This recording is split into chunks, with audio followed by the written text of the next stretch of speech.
Welcome to the chemistry review for second quarter.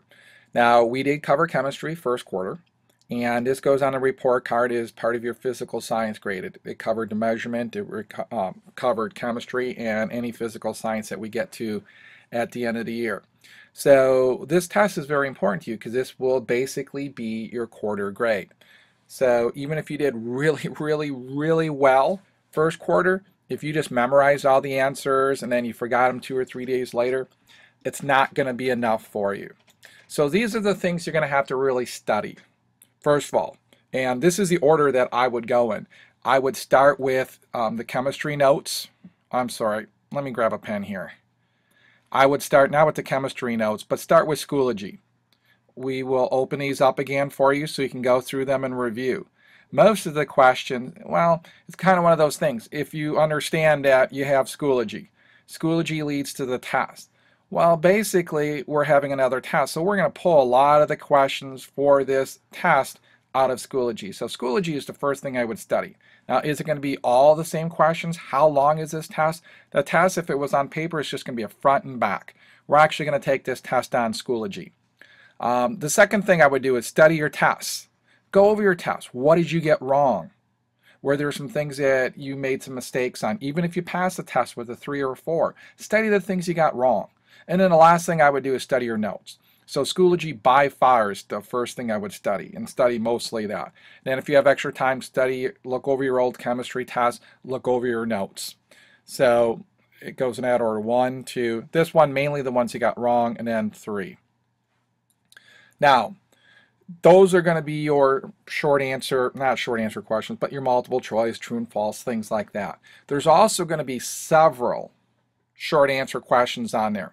And we're not going to show you the questions, but I am going to review some of the concepts you're going to need to know to do well in these questions. For example, you have temperature here, and you have your solid, you have your liquid, and you have your gas. And when we look at temperature, it goes from low to high. So when we talk about energy, how do you go from a solid to a liquid? Well, you have to add energy. And how do you go from a liquid to a gas? You have to add energy. And we can even go one further. We can go to plasma. And what do you have to do? You have to add energy. Now, the opposite is, if you add energy, what's the opposite of adding? Well, subtracting. So when we want to go from a gas to a liquid, we have to subtract. When we go from a liquid to a solid, we have to subtract energy. In other words, we have to lower the temperature or raise the temperature.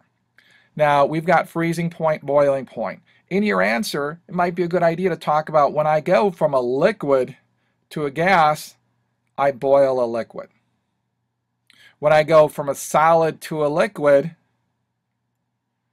I what? You melt it.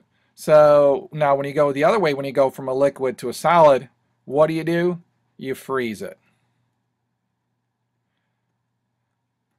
And when you go from a gas to a liquid, what do you call that?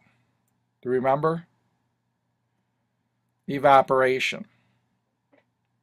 And when you go from a liquid to a gas, it's evaporation. When you go from a gas to a liquid, it's called condensation.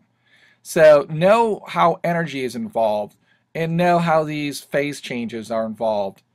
And if you know those concepts, you should do okay on that part of the test. Now, another part of the test is taking a look at the states of matter. So it's similar to this,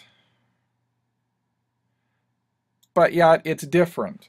Here we're having you look at the 3 different states of matter: solids, liquids, and gases. And first of all, from this picture, if I took these away, if I said, oh, you can't see those, would you have been able to figure out that this is the gas, that this is a liquid, this is a solid? So you're going to have to be able to do stuff like that in a test. You should be able to look at something and say, oh, I know this is a solid. Why is it a solid? Well, it holds its shape. It has a fixed volume. The molecules that are in it are still vibrating, they're still moving, but they retain a shape. Oh, this is a liquid, and you should be able to tell me that this is a liquid. Why is it a liquid? And explain why. Well, it takes the shape of the container. Okay, it has a fixed volume. The molecules, they're trading places with each other. But how is it different than a gas? Well, a gas actually takes the shape of the container. These molecules will move all over the place. Yes, they will trade places, but they will completely fill a container. So here's a different view of it. So solid, the molecules are held in a fixed pattern, but they're still vibrating, they're still moving. Where you have your liquids, the molecules, they're packed in there pretty good. There's still a pretty strong attraction, and they may slide past each other, and they may change places with each other. And the gas, this is where the most energy is involved. And these are all over the place. They completely take the shape of a container. Where this picture right here is a little off. What I would have done is I would have had it down here because all these spaces wouldn't be there. You're not going to have space in between. Where with the gas you will, because things will start to go all over the place. The molecules are widely separated. There's very little attraction between the molecules. Where here there's a little attraction, and here there's a great amount of attraction. So know and be able to explain by looking at a picture or diagram what a solid is, what a liquid is, what a gas is, how are they different from each other.